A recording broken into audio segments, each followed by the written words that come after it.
And so therefore the problem is instead you cannot comprehend the universe from a fixed central point. You can only converge on it, converge on understanding it through practice. But what kind of practice is the question?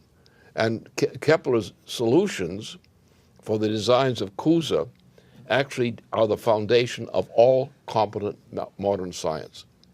All come from this one conception, deducta ignorantia. Everything else is related to that in Cusa's work. And then this becomes then with Kepler, where Kepler emphasizes repeatedly that he is working as an extension of Cusa. Everything is Cusa. And that's what modern science, real modern science is. That also is real modern music, good modern music. It's the same principle of Bach. It's exactly the same, no difference. And therefore what this indicates is the folly that the people's reliance on sense perception, qua sense perception, is the great source of stupidity in the human species relative to the problems of the weaknesses of the animals. But the fact mankind stupefies himself by accepting this idea of sense certainty. And it's just that. They assume that you can reduce everything to the equivalent of a mathematical value. And you can't.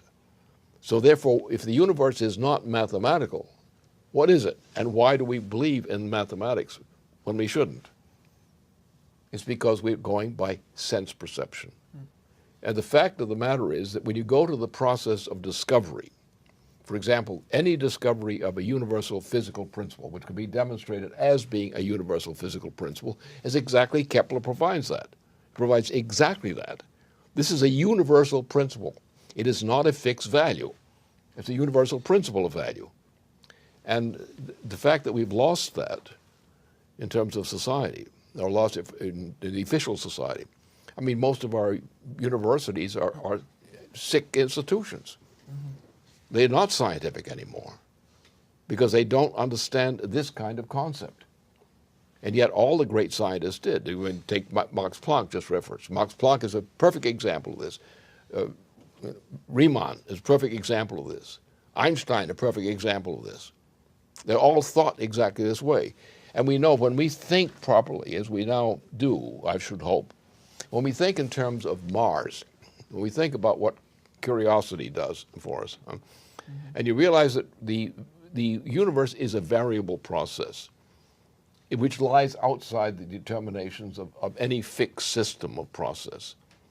And our problem, as we go into Mars, and now that we know, and it's impressed upon us since, I say, about 1930, became impressed on us that we had to do something about these asteroids and things to defend Earth.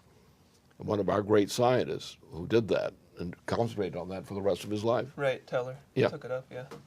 And therefore we now realize that we have to find ways of controlling the inner part of the solar system, at least, between the Mars orbit and Venus, and with that little particular cage. And then we have a larger one, which is the question of the comets, which is a completely different kind of problem. But these are the things that threaten the human life, the existence of human life as such. So therefore we have to change the way we think to accord with this. Now we find ourselves on Mars.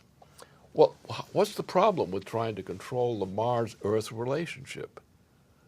Speed of light. Now, what quality of sense perception corresponds step by step to that, to the speed of light? Obviously, the speed of light has a completely different significance than the mathematician would ever think of. Now we're going to have to do it, if we're going to coordinate operations within the solar system, within the framework of Mars and the Venus package, even before we're looking at the sun as a whole. Then we're going to have to change our way of thinking. We're going to have to change and use not sense perception, but a much more powerful authority. The solar system. The organization of the solar system. The speed of light. The speed of the light is your reference point right now for action. And your ability to organize the relations within the solar system depends upon speed of light relations. We have to learn how to use the speed of light properly as the proper metric with which the immediate life within the solar system depends.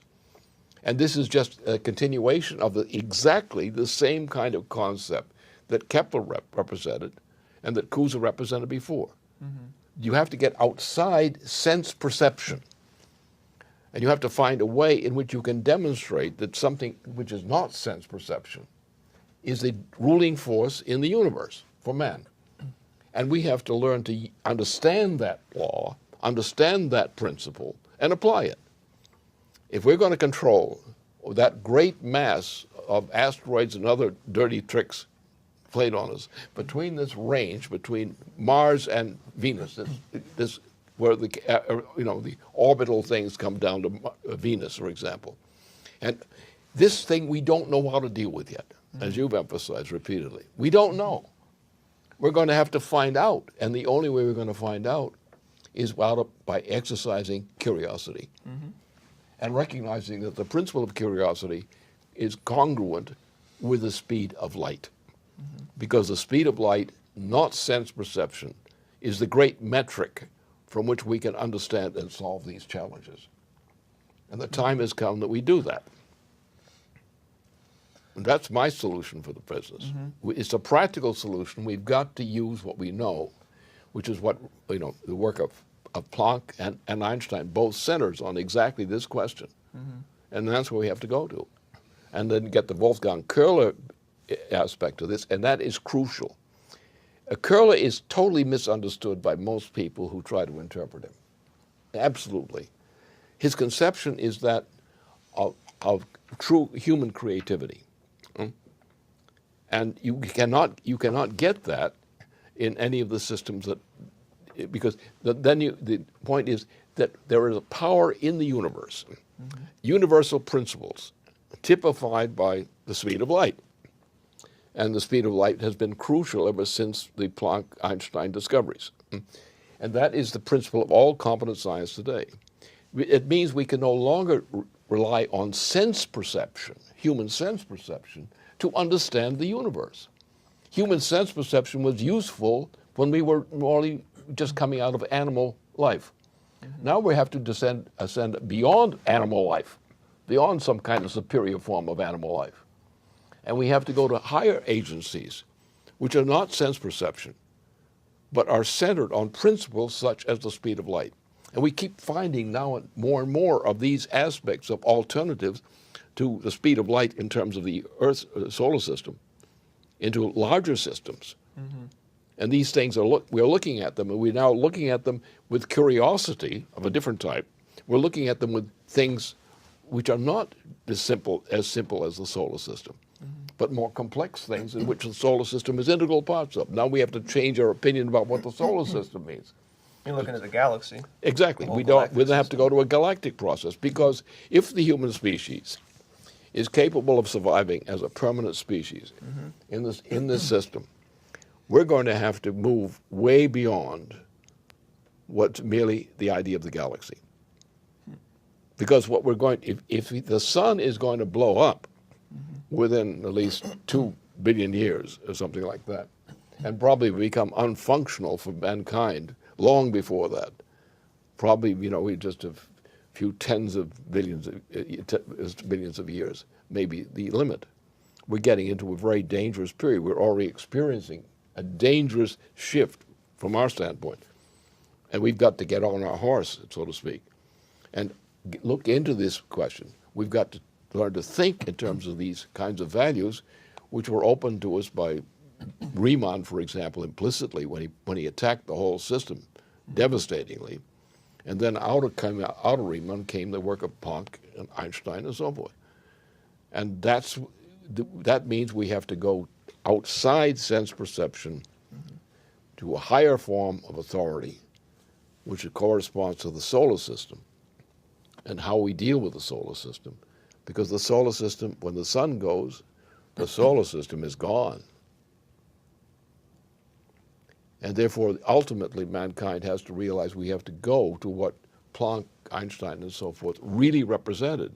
And you look at World War I, which was the breaking point at which this advancement of science collapsed. It's like the death of Brahms was almost the end of music, in a sense, for that reason. There was no one who was as great a figure in music as Brahms was, his creativity. And you have to go to Schumann to get to his contribution to Brahms, and so forth and so on. But that's, we're now in a point, mankind is going to have to step beyond sense perception. You have to change the whole perspective from the idea of the individual, the ego. And you have to replace the ego by a higher authority. Now, that higher authority is known to us as the creative powers, the noetic powers of the human mind. Now, you have noetic expressions in biological processes, in the evolution of species. It's a biological process. So we say you cannot pick out and say that a particular species contains the essence of that species. The species is a product of a process. And the process is what we're trying to get our hands on, so to speak, to control. And that means that for us, we have to look at ourselves as a subject of that knowledge. In other words, we have to look at the whole animal kingdom as we've done in the basement, right? We've gone through the whole thing of a whole series of evolution of life. All right, now, what is the process that has subsumed that evolution of life? And how has it come to a process of evolution to a higher state of functioning? And the higher state of functioning of mankind, which defines mankind, is getting out of sense perception as a fixed system. Because animals have different kinds of sense perceptual systems. Mankind has one, but mankind has the capability of introducing new kinds of human sense perception. So therefore, as we go from generation to generation, when mankind is actually progressing to higher and higher levels of energy flux density, which is what's happening, is the metric of this process, you come to the point that you now are considering changing the destiny of Mars. That's our problem now, is to change the destiny of Mars, the immediate problem, which means that all these successive generations among human beings have an immortality to it. The continuity of the evolution of the human mind to higher and higher states of development by the human will, which is able to create new states of mind. Now we've come to the point that the ordinary sense perceptual notion of the state of mind is simply becoming exhausted in its heroic role. So therefore the question of human life is the development of the human mind.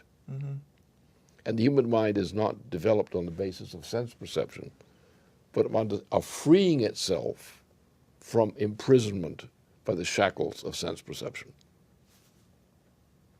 And that's our mission, the mission of mankind. And we've come to a time that the human species would probably go extinct under the direction in which the solar system is now developing, unless human beings got out of this trap of conventional opinion and began to attend to the principle of the human mind, not as a matter of sense perception, but as of a higher form of force than any sense perception could be. Either we're going to do that, or mankind is going to disappear.